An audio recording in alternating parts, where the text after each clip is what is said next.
امام مسجد اگر پگڑی کے ساتھ نماز نہ پڑھائے تو کیا نماز نہیں ہوتی؟ وہاں وہ صرف ٹوپی پہنتے ہیں تو لوگوں نے کہا ہے کہ ہم تمہارے پیچھے نماز نہیں پڑھیں گے، تم تو پگڑی نہیں باندھتے ہو۔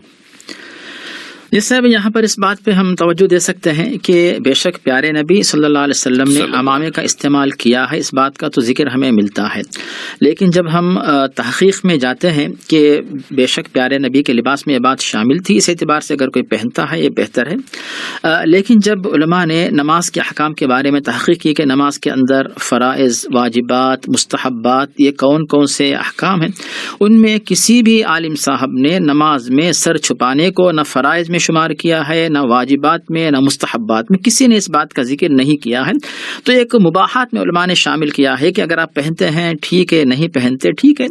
تو اب حج کے موقع پر 30-40 لاکھ مسلمان جو ہے اس امام کے پیچھے نماز یعنی عرفات کے میدان میں نماز پڑھتے ہیں، جن کے سر پہ نہ ٹوپی ہوتی ہے نہ تو عمامہ ہوتا ہے۔ تو مطلب ہے کہ اس اعتبار سے جو اس بات کا ذکر ہمیں نہیں ملتا، اسی لیے بعض علماء نے اسے بہتر بتایا کہ آپ پہنے، بعض علماء نے کہا کہ نہ پہنے، پہننا نہ پہننا دونوں برابر ہیں۔ تو شیخ البانی رحمہ اللہ نے پہننے کو جو ہے اچھا طریقہ بتایا ہے کہ مقامی طور پر اس کو پسند کیا جاتا ہے، اس معنی میں اس اعتبار سے اگر کوئی پہنتا ہے ٹھیک ہے، نہیں پہنتا اس میں کوئی حرج نہیں، اس کی نماز بھی صحیح ہوگی، اور اس کے پیچھے جتنے لوگ نماز پڑھیں گے انشاءاللہ ان تمام کی نماز صحیح ہوگی، اور ٹوپی یا پھر عمامے کی وجہ سے نماز پہ اثر نہیں پڑتا ہے۔